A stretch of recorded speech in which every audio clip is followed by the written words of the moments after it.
Pensez à vos derniers rapports sexuels, ou même à plus grande échelle, pensez tout simplement à votre vie sexuelle. Et soyez franche avec vous.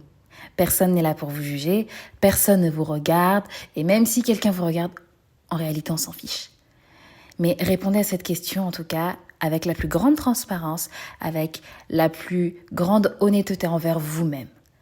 Est-ce que vous diriez, à la vue de votre vie sexuelle, que vous êtes épanoui, que vous avez une vie sexuelle transcendante, magnifique?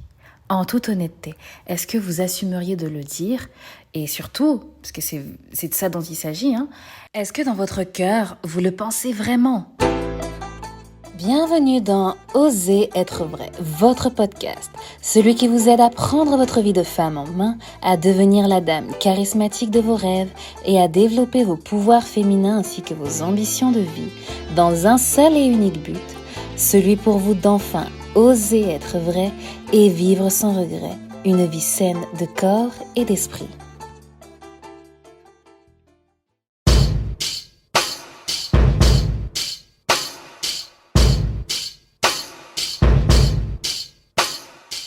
La sexualité, le sexe, avoir un rapport sexuel, faire l'amour, je ne sais quelle expression que vous utilisez pour en parler. Justement, le choix de ces mots va témoigner de la valeur que vous lui accordez. La valeur que vous accordez à l'acte en lui-même, mais aussi la valeur que vous accordez à la personne avec qui l'acte a été partagé. Et c'est marrant parce que au final, c'est très simple. Parce que quand c'est passionné, on le sait. On le voit, on le ressent quand vous en parlez. Oh, on a fait l'amour, c'était... Oh. Vous savez, il n'y a même pas de mots des fois pour le décrire.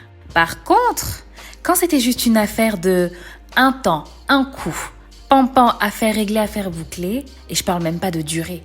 Je ne parle même pas de durée. Mais quand c'est question de, voilà, juste la formalité qu'il faut faire pour se sortir de je ne sais quel traquenard, là on le sait aussi. Oh, on a couché, puis voilà quoi, il m'a ken vite fait, c'était juste du sexe. On le sait, on le ressent.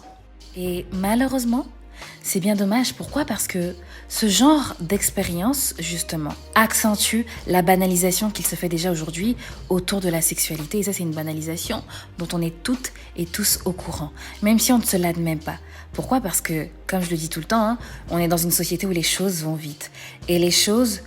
En plus d'aller vite, dans l'exécution, dans la réalisation de ces choses-là, on est occupé en permanence. Donc on ne fait pas attention à ce qui se passe sous notre propre nez. Donc les choses vont vite. En plus de ça, on est occupé. Donc cette banalisation qui est faite au quotidien, que ce soit à travers les publicités, à travers aussi certains dessins animés, à travers les films, à travers les réseaux sociaux aussi, elle passe comme une lettre à la poste, ni vue ni connue, et progressivement elle s'imprègne en nous, elle s'imprègne dans nos vies, et on se retrouve à avoir une sexualité, pardonnez-moi l'expression, mais une expression qui est vraie, une sexualité médiocre, sans savoir pourquoi. Mais tout simplement parce qu'à la base, on n'a pas su tirer la sonnette d'alarme quand il le fallait. On n'a pas su remarquer qu'il y avait quelque chose qui n'allait pas quand il le fallait. Et on a laissé justement cet état de fait s'installer. On a laissé cette platitude prendre le dessus, prendre un peu le contrôle de notre quotidien au niveau de notre vie sexuelle, mais pas que.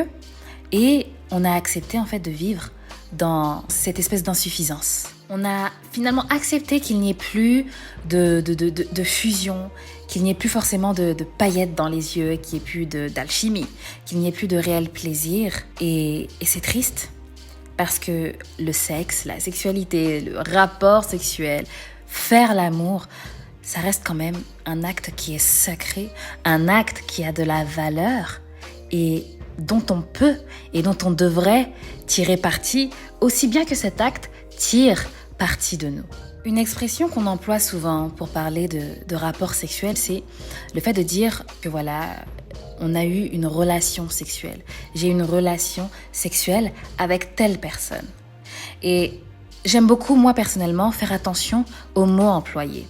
Et assez souvent, justement, quand on parle de rapport sexuel, de relation sexuelle, on ne se rend même pas compte de ce qui se cache derrière ça. Quand on emploie le mot relation, rapport, ces deux choses-là, cette chose-là, elle signifie qu'il y a une connexion. C'est-à-dire que lorsque vous avez un rapport sexuel avec quelqu'un, lorsque vous avez une relation sexuelle avec une personne, il y a une connexion qui s'installe entre vous. Alors la connexion, oui, elle va être charnelle, parce qu'il va y avoir assez souvent pénétration. Le sexe ne tient pas juste fait d'une pénétration. On peut faire l'amour sans se pénétrer. Mais généralement, lorsqu'on parle de rapport sexuel, on parle justement de pénétration. Donc, il y a cette connexion-là qui est faite, qui est une connexion physique, mais il y a aussi une connexion qui va être psychique, une connexion qui va être spirituelle. Et lorsque l'on banalise quotidiennement, petit à petit, lentement mais sûrement, l'acte sexuel, le fait de faire l'amour, le rapport sexuel, eh bien, on banalise également la connexion qui s'installe entre deux individus, ou parfois même plus, qui ont un rapport sexuel, qui ont une relation sexuelle. Et malheureusement, cette banalisation, le fait de négliger cette connexion-là, parfois cause des dégâts, cause des perturbations, dont on peut se rendre compte, effectivement, oui, sur le coup. Après un rapport sexuel, il peut se trouver que voilà, vous vous sentiez mal, vous vous sentiez un peu comme si on vous avait vidé de votre énergie, comme si voilà, vous étiez bien avant, mais après, vous êtes malheureuse, vous vous sentez un peu mélancolique, sans savoir pourquoi. Tout comme il peut y avoir des effets qui sont un peu à retardement.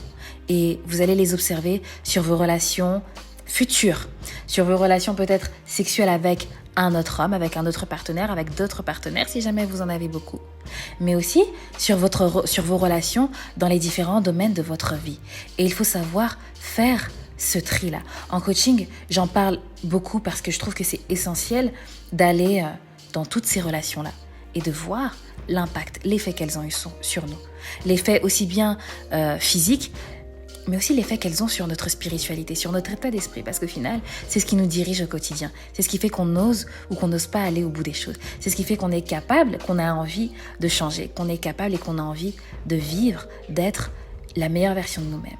Donc, justement, quand il y a cette banalisation-là, quand il y a cette réduction, vous commencez en fait à avoir une vie sexuelle qui est moyenne, en fait, qui est moyenne, voire même décevante.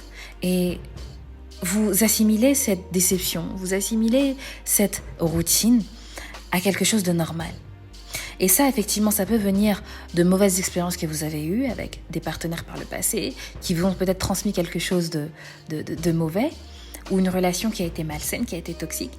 Mais ça peut aussi venir de modes de pensée que vous avez hérités de votre culture, de votre famille, ou aussi de tabous.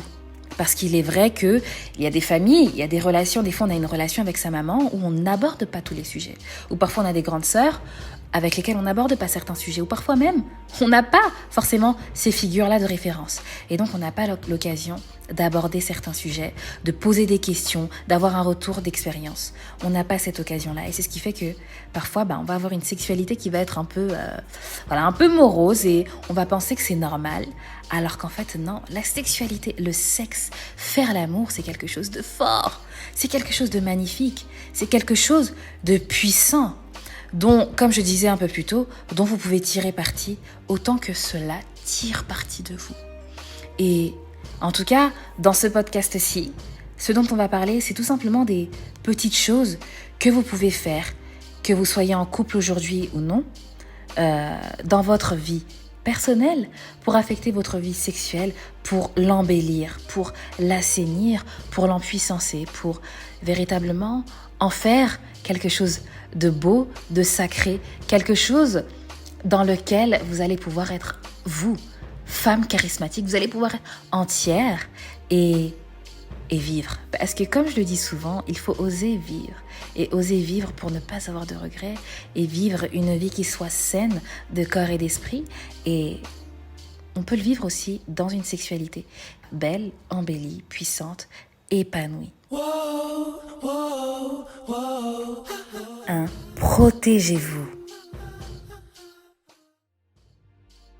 Alors ça peut paraître un peu archaïque, mais la base, déjà, c'est vraiment quelque chose de fondamental, c'est de se protéger. Et ça vaut que vous soyez mariés, mesdames, ou non. Si vous fréquentez peut-être un homme actuellement, ou si même vous ne fréquentez personne, que vous faites peut-être une pause dans votre vie amoureuse et que vous envisagez de vous relancer, de vous remettre sur les rails d'ici quelques temps, c'est vraiment le fait de se préserver, de se protéger. vous allez pouvoir préserver votre corps, préserver votre esprit de manière différente. Et ça aura pour effet de magnifier ce don que vous allez vous faire mutuellement au cours d'un acte sexuel. Si vous êtes encore vierge et que vous voulez vous préserver pour l'homme avec qui vous allez vous marier, vous allez pouvoir tirer parti de l'abstinence, parce que voilà, c'est de ça dont il est question, pour vous découvrir, pour poser des questions autour de vous, peut-être pas non plus trop, pour ne pas prendre le risque d'être influencé. Mais voilà, posez des questions autour de vous, vous renseigner, apprendre à connaître votre corps et prendre le temps aussi de vivre votre virginité, de vivre votre féminité dans votre virginité. Pour vous, mesdames, si vous êtes mariées, si vous êtes dans une relation de couple, l'abstinence a aussi ses bénéfices. Pourquoi ? Parce que vous allez pouvoir, avec votre partenaire, vous chercher différemment. Vous allez pouvoir faire raviver la flamme. Vous allez pouvoir apprendre à vous séduire, apprendre à tirer du plaisir l'un de l'autre, à donner du plaisir l'un à l'autre, sans pour autant avoir besoin d'être pénétré, sans pour autant avoir besoin d'être nu. Vous allez pouvoir, voilà, à travers l'abstinence, à travers différentes pratiques, vous allez pouvoir aussi vous redécouvrir et apprendre à tirer, si je puis dire, du plaisir de l'autre, apprendre à vous donner, à faire un véritable don à l'autre, sans pour autant avoir à être nu, à vous déshabiller. Vous pouvez aussi le faire dans la nudité, c'est aussi une manière de tester un peu ses limites. Vous allez pouvoir grandir sainement dans votre corps, dans votre esprit et aussi dans vos capacités à donner du bien, à faire don de vous. Lorsque vous vous apprêtez à avoir un rapport sexuel, lorsque vous vous apprêtez à faire l'amour, c'est de faire attention à ce que ma maman me disait toujours, c'est faire attention à l'état d'âme de la personne. Et c'est vrai parce que une personne qui arrive avec un bagage un peu sale, un bagage qui est rempli de mauvaises choses, peut vous apporter aussi des méfaits, peut vous apporter un certain mal-être. Il va falloir faire attention à ça aussi pour justement vous préserver, vous protéger. 2. Cycle et contraception. À un moment donné, on arrive à un stade de notre vie où, en tant que femme, on va chercher et on pense le faire à raison, mais on va chercher à se protéger. Et donc, ce qui va se passer, c'est qu'on va, pour certaines, prendre une pilule. Pour d'autres, ça va être la pose d'un autre dispositif de contraception. Et le problème majeur, en tout cas selon moi, l'un des problèmes majeurs, pour moi il y en a deux, mais celui sur lequel on va s'arrêter aujourd'hui, c'est que certains de ces outils brident complètement votre nature. Ces outils même brident complètement votre nature de femme. Et oui, en ayant un effet sur vos hormones, en ayant un effet sur vos cycles, eh bien malheureusement, ils affectent aussi vos sensations, vos ressentis. Et de ce côté-là, mesdames, honnêtement, on ne nous le dit pas assez, mais on est perdante. C'est qu'en prenant parfois la pilule, en ayant un certain dispositif en son corps, eh bien, il y a des sensations que l'on perd. La sensation de son corps lorsque l'on vit son cycle menstruel, lorsque l'on est en période d'ovulation, lorsque l'on est fertile, lorsque l'on ne l'est pas, on perd toutes ces sensations-là. Et sexuellement aussi, eh bien, le plaisir, la libido, toutes ces choses-là, des fois, sont en perte, sont en baisse. Donc, il va falloir aussi apprendre à renouer avec soi. Comment ? En renouant avec sa nature féminine, en renouant avec son cycle, en renouant avec cette nature qui, au final, est là pour nous protéger. Mais on ne prend pas le temps de vivre avec elle, on ne prend pas le temps de s'unir à elle, justement parce que les choses vont vite, parce qu'on a un quotidien qui est chargé. Et ça aussi, c'est vrai. C'est qu'on a un quotidien qui est chargé et qui fait que parfois on se sent obligé de se brider, on se sent obligé de se cacher, on se sent obligé d'éteindre un peu certaines de nos dispositions naturelles. Donc, renouez avec votre nature féminine, renouez avec votre cycle menstruel pour apprendre à ressentir votre corps et vraiment ressentir aussi tout simplement votre plaisir, ressentir votre sexualité, vos sensations, votre bien-être de manière naturelle et pouvoir communiquer à votre partenaire votre féminité, votre confiance en vous, votre conscience de vous, votre conscience de ce que vous allez partager. 3. Communication. On en parlait un peu plus tôt, je vous le disais, c'est qu'il y a dans certaines cultures, dans certaines familles, beaucoup de tabous. Et parfois, ces tabous s'installent au sein de relations qui sont charnières compte tenu de certains sujets. Donc par exemple, avec sa maman, on ne va pas parler de relations sexuelles, on ne va pas parler de relations tout court, et c'est dommage parce qu'on perd énormément et on reste au final dans l'ignorance. Et parfois ça nous protège parce que parfois nos aïeux ont des expériences et voilà, si on se laisse un peu influencer par leurs expériences, et ben au final on entre dans certains domaines peureux, mais parfois aussi voilà, c'est que on rentre justement dans ces domaines en étant ignorant. Et ignorant pourquoi ? Parce qu'on n'a pas été préparé. Et c'est dommage, c'est triste. Donc, maman, si vous m'écoutez, parlez à vos filles et même à vos fils. Parlez à vos enfants.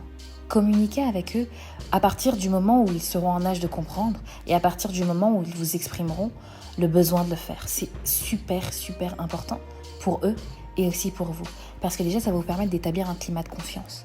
De montrer à votre enfant que vous êtes là pour l'écouter, vous êtes là pour lui parler. Il le fera peut-être pas tout le temps, mais au moins il saura que si vraiment un jour ça se gâte, il peut ou elle peut compter sur vous. Donc, ce manque de communication nous fait grandir dans certains domaines et donc dans la sexualité, dans l'ignorance. Et cette ignorance, dans certains cas, va vous mener à rechercher des standards, forcément. Hein. Et on va rechercher nos standards où certains vont le faire dans le porno. Et on va normaliser ce qu'on voit dans la pornographie. On va faire de ces choses nos standards. Et donc, on va rentrer dans la vie sexuelle avec une idée de choses.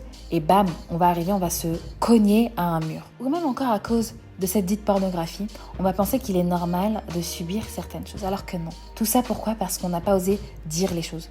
Tout ça parce qu'on n'a pas osé discuter. Tout ça parce qu'au final, on n'a pas osé. Et c'est pour ça que j'ai pour slogan « Oser être vrai ». C'est tout simplement qu'à un moment donné dans la vie, lorsque l'on veut certaines choses, il faut oser aller à la rencontre de ces choses-là. Il faut oser. Il faut commencer par oser. Donc, le fin mot de cette histoire, c'est quoi ? C'est tout simplement d'arrêter de se cacher, d'arrêter de se taire et de parler.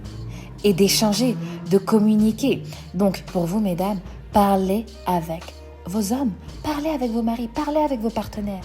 Dites-leur ce que vous aimez, dites-leur ce que vous n'aimez pas. Dites-leur aussi ce que vous voudriez essayer. Dites-leur ce qui vous a plu, ce qui ne vous a pas plu. Parlez-leur de toutes ces choses-là. Il faut se rappeler que aimer, c'est une chose qui peut s'apprendre. Si aujourd'hui vous n'aimez pas faire l'amour parce que vous avez mal, vous pouvez apprendre à aimer. Et cet apprentissage-là, il va se faire par plusieurs choses, dont la communication. L'art d'apprendre à dire les choses à votre homme. L'art d'apprendre à dire les choses à la personne qui partage votre vie. Ça s'apprend. Apprenez l'un de l'autre, soyez honnêtes. Et ne faites pas d'une vie que vous avez idéalisée parce que vous avez vu une autre personne la vivre et la faire. Ne faites pas de ces choses-là vos standards. Soyez vos standards. Créez-vous vos propres standards. Ne suivez pas les courants de pensée, les modes ou quoi que ce soit. Non, soyez vous, tout simplement. Et placez vos attentes dans vos propres rêves. Soyez vulnérables, communiquez, apprenez et appliquez ensemble. 4. À l'aise avec votre corps. Vous savez, votre corps, c'est votre temple, c'est le temple de la sainteté, c'est le temple de la sanité, c'est le temple du bien-être, c'est votre première maison. Donc, l'idée, c'est quand même d'être bien dans cette maison, c'est que vous soyez bien avec vous. Donc, lorsque parfois vous avez des expériences sexuelles, admettons, surtout quand vous êtes dans une relation, disons, vous êtes marié ou que vous êtes concubin, peu importe, lorsque vous êtes dans une relation de couple, que vous vivez ensemble et donc que vous vous retrouvez dans l'intimité souvent, parfois ce qui bloque la connexion, la réelle connexion, la profonde connexion, c'est le simple fait que vous, mesdames, vous ne soyez pas à l'aise avec votre corps. Donc, il va falloir vous reconquérir, vous dans un premier temps, avant qu'une autre personne vienne le faire, avant qu'un autre homme, qu'une autre femme, qu'un ami, qu'une amie, peu importe, avant qu'une tierce personne vienne vous charmer, il va falloir que vous-même, face à vous, vous soyez amoureuse. Il va falloir que vous soyez amoureuse de vous. Il va falloir que vous vous aimiez.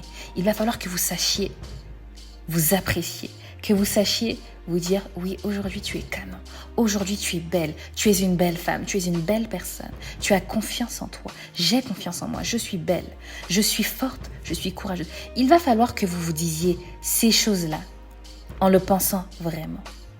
Lorsque vous êtes dans une intimité dans laquelle vous n'êtes pas à l'aise, ça va se ressentir. Et oui, ça va affecter la connexion que vous avez avec la personne. Mais ça va aussi affecter, et là je vais parler avec un terme un peu industriel, pardonnez-moi, mais ça va un peu affecter la qualité du moment que vous êtes en train de vivre. Donc il va falloir que vous puissiez vous reconquérir, vous entretenir, travailler sur vous. On le fait volontiers en coaching. On aborde les thèmes de la sexualité parce que c'est quelque chose d'important, c'est quelque chose de puissant et qui vous dirige beaucoup plus que vous ne le pensez. Mais de vous-même, lorsque vous n'êtes pas coaché, si vous n'êtes pas accompagné, il va falloir que vous appreniez à veiller sur vous, à vous entretenir, à travailler sur vous, à travailler sur votre confiance en vous.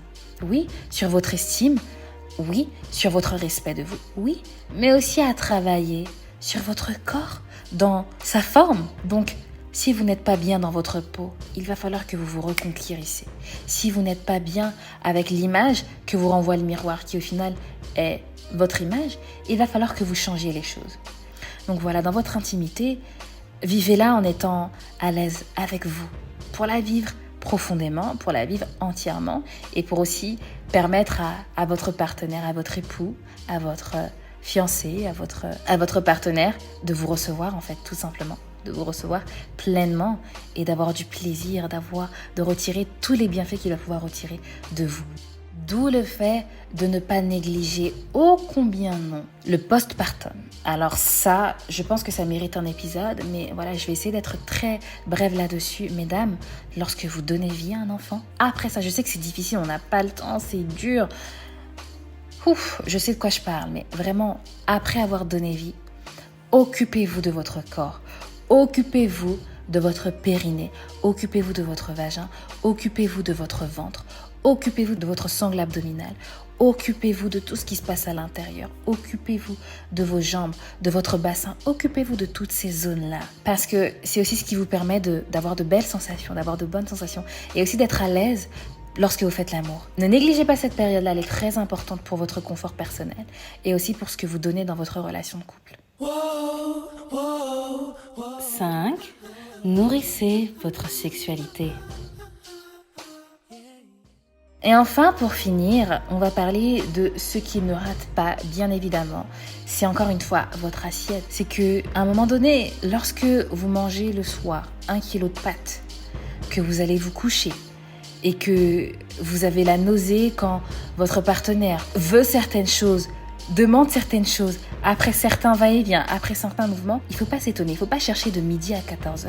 Lorsque vous mangez un plat, un aliment qui vous met mal, forcément, ça va influencer la manière dont vous allez vous comporter après, ça va influencer la manière dont vous allez vivre votre nuit. Ne serait-ce que déjà votre sommeil, mais aussi la manière dont vous allez faire l'amour. Et c'est dans ces moments-là justement que l'étoile de mer est la bienvenue, que vous faites l'étoile de mer avec plaisir. Pourquoi ? Parce que vous vous sentez lourde, vous vous sentez ballonnée, vous n'avez plus de force en fait. Littéralement, vous n'avez plus de force. Et ça, c'est dommage parce que vous ratez des choses, vous ratez beaucoup de choses, mais aussi parce que, d'une manière, vous subissez l'acte sexuel. Et si, en plus de ça, vous vous sentez mal dans votre peau, le fait de voir que lorsque vous faites l'amour, vous n'arrivez pas à prendre certaines positions, à tenir certaines durées, ce sont des choses qui vont amplifier votre mal-être. Donc, faites attention à ce que vous mangez avant d'aller au lit, tout simplement pour influencer, pour jouer sur votre sensation, sur votre aise, dans votre propre corps, dans l'espace, dans votre lit, ou dans peu importe la pièce dans laquelle vous êtes. Mais voilà, faites attention à ce que vous mettez dans votre assiette, faites attention à ce que vous apportez à votre corps. Mettez-le dans les meilleures conditions et vous verrez que vous vivrez un acte sexuel, un rapport sexuel, que vous ferez l'amour en étant confiante, en étant en possession de votre corps et en vous donnant et en transportant votre partenaire et vous-même à la fois. Et voilà, c'est tout pour l'épisode du jour. J'espère qu'il vous aura été utile. C'est surtout ça. Et si vous voulez qu'on discute, de ça un peu plus amplement. Mesdames, c'est toujours possible. Les coachings sont là. Vous réservez votre session. Vous avez le site en description. Ne perdez pas de temps. N'hésitez pas. Parce qu'au final, il s'agit, comme je le dis toujours, de votre vie. Si vous ratez une opportunité aujourd'hui, il n'y aura pas de retour en arrière possible. Donc saisissez vos opportunités et provoquez-les aussi lorsque vous pouvez les provoquer. Et en attendant notre prochain rendez-vous, osez être vrai, osez vivre sans regret, une vie saine de corps et d'esprit.